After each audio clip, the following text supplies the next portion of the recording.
குச்சியாக இருக்கிற ரோஜா செடியில் இவ்வளோ ஃப்ரெஷ்ஷான தளிர் வந்தது எப்படின்னு நம்ம பார்க்க போகிறோம். வீடியோக்குள்ளே போகிறதுக்கு முன்னாடி புதுசாக பார்க்குறவங்க நம்ம சேனலுக்கு சப்ஸ்கிரைப் பண்ணிக்கோங்க. வாங்க வீடியோக்குள்ளே போகலாம். இப்போ இந்த ரோஜா செடியில் பாருங்கள், நான் இந்த செடி அப்படியே நின்றுது ரோஜா செடியில் பூ வராமல். அதனால நான் என்ன பண்ணேன்னா, டெய்லி ஒவ்வொரு ஃபெர்டிலைசராக கொடுத்துக்கிட்டு வந்தேன்.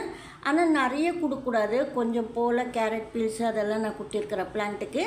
அதாவது தண்ணியில் ஊற வச்சுட்டு ஊற்றினேன். இது போல் மண்ணுக்குள்ளே கொஞ்சமாக கேரட் பீல்ஸ் எல்லாம் போட்டு கவர் பண்ணிட்டேன். அதாவது மேலே தெரியாமல் சாயில்.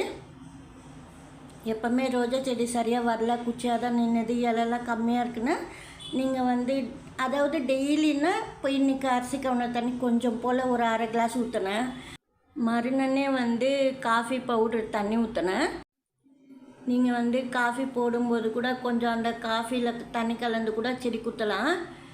அது போல் நான் ஒரு நாள் விட்டு ஒரு நாள் மறுநாளே கூட சில ஃபெர்டிலைசர்லாம் கொடுத்துருக்குறேன்.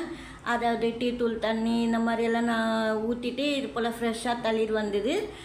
டெய்லி ஊற்றணுமானா வராத செடிக்கு மட்டும்தான் டெய்லி ஊற்றுங்க. அரிசி கவுன தண்ணி காஃபி பவுட்ரு கலந்து தண்ணியில் கொடுக்கலாம். அது போலலாம் மாற்றி மாற்றி மோர் ஒரு நாள் ஊற்றினேன். இது போல் ரொம்ப 10 days வரைக்கும் நான் இந்த செடிக்கு மல் கட்டி இது போலலாம் கொஞ்சம் போல் ஃபெர்டிலைசர்லாம் கொடுத்ததுக்கப்புறமா தான் இந்த தளிரே வந்தது. சில செடி ரொம்ப ஸ்லோவாக தான் வளரும். சின்ன தொட்டியில் வேறு நான் வச்சுருக்கிறேன். கொஞ்சம் டைட்டாகிட்டு இருக்குது சாயிலெல்லாம். நான் கொஞ்சம் போல் மோர் ஊற்றினேன்.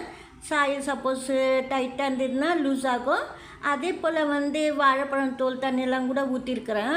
சாயில்குள்ளே கூட வச்சுருக்கிறேன். ஏன்னா ஒவ்வொரு செடி சாயில் பொத்து கூட இருக்கும், ஸ்லோவாக வளர்றது.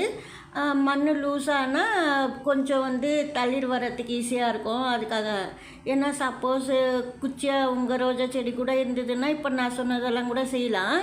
ஆனால் கொஞ்சம் 10 days பிடிச்சிது இந்த செடியிலேருந்து தளிர் வர வைக்கிறதுக்கு. இப்போ நல்லா மொட்டு ஃப்ரெஷ்ஷாக இருக்குது பாருங்கள். இப்போ நம்ம சைட்லலாம் கிளெல்லாம் சும்மா தான் நிற்கிது. அதுக்கு மோர் ஸ்ப்ரே பண்ணலான்னு இருக்கேன்.